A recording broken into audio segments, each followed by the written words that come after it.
Hello and welcome back to Love Advice TV. My name is Coach Adrian and I am an expert at helping people figure out ways to build healthy relationships, especially after a separation, breakup, or divorce. And I wanted to do a video to speak about divorce because I've helped quite a few clients lately to stabilize a relationship or marriage during a messy divorce. And it can be quite daunting to help clients that are on the brink of a separation, on the brink of a divorce, because there's a lot at stake. There are kids, there are families, there are pets sometimes, a life built together, and the prospect of a divorce can really freak people out, and I understand why. And I was helping a young man, not so young, but a man, a couple days ago who was on the brink of a divorce, and he was engaged in a messy divorce, and he said to me, Adrian, you don't do enough videos for people like me, because when the threat of a divorce adds a lot of pressure, and I'm not sure what I should do with the kids, the assets, etc., etc. Do I fight her? Do I give her what she wants? And it's a very tricky situation. And so what do you do when you're in the middle of a messy divorce and you want to win back your husband or your wife? How do you approach it? Do you have to be extra nice? Do you have to fight and set healthy boundaries? And I'm tempted to say that it depends. But the first thing that I would like to convey to you is that oftentimes most of the people that I see in these situations act in a very, very, very desperate way because they are very, very vulnerable. You're so afraid of a divorce that you not just put your partner on a pedestal, but you become an insecure mess. And you're willing to do or say whatever they want to hear in order to not lose them. And you're walking on eggshells constantly. And the problem with that is that, number one, it's too late. The divorce process has already started. And they're going to think that it's manipulative or that you're only trying to prevent a divorce. And number two, you're not being attractive. That insecure version of you is not a version of you that's going to inspire your significant other to stop a divorce.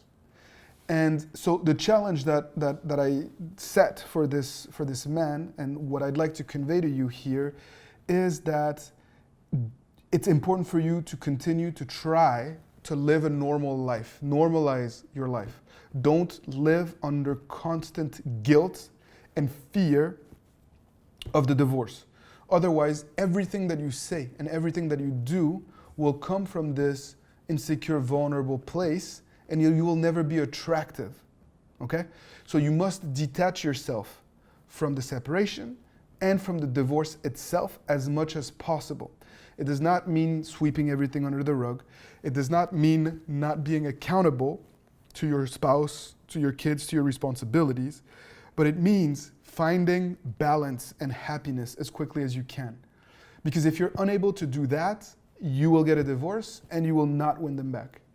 And by the way, I've helped so many clients over the years to get back with their significant other, their husband or their wife, after the divorce process was finalized. This is something that we know how to do because a lot of times there's too much pressure and ego and anger and resentment throughout the breakup process, throughout the separation and divorce process. And both parties need breathing space and to understand and experience life without their partner, without their significant other, to realize that it was a mistake. And most of the people that go through with a divorce, after the initial surge of independence and freedom, realize that they've lost a lot. So don't put too much pressure on yourself to try to salvage things while the divorce process is in place. Who cares what society thinks? Who cares what your friends and family think? The goal is for you to be happy, and the goal is for you to be happy in love. And if you're dealing with a spouse who is dead set on having a divorce, there's no point in trying to talk them out of getting a divorce. On the contrary, you should show them through your actions that you guys can be happy together, that you can avoid conflict and drama. Leave that to the attorneys. You should be focused on positive, drama-free interactions while also setting boundaries for yourself. Because I've seen people who were so resentful that they wanted to just bring my clients down with them, drag them in the mud. And that's not healthy either. So the point of this video is that I need you to take a step back, and I need you to focus on you. And I need you to focus on things that actually make you happy and things that you control. You do not control your partner, but you can control how you react to what your partner does. And therein lies the difference, right?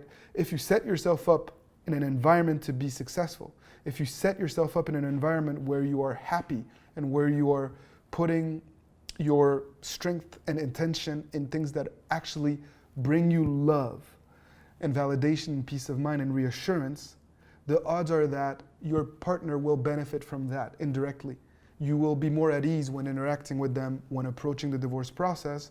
You will no longer be interacting with them from a place of desperation and vulnerability, but more from a place of confidence and well-being and happiness. And it changes everything. And that's how I've helped a lot of people who were engaged in divorce processes to turn things around. And I would love to be able to help you too. If you'd like to work with me, just book a private coaching session and let's make it happen. You have nothing to lose and everything to gain, in my opinion. If you liked this video, give me a thumbs up, leave me your thoughts, questions, comments, concerns, and as always, more than ever, continue to fight the good fight, and see you soon for another video.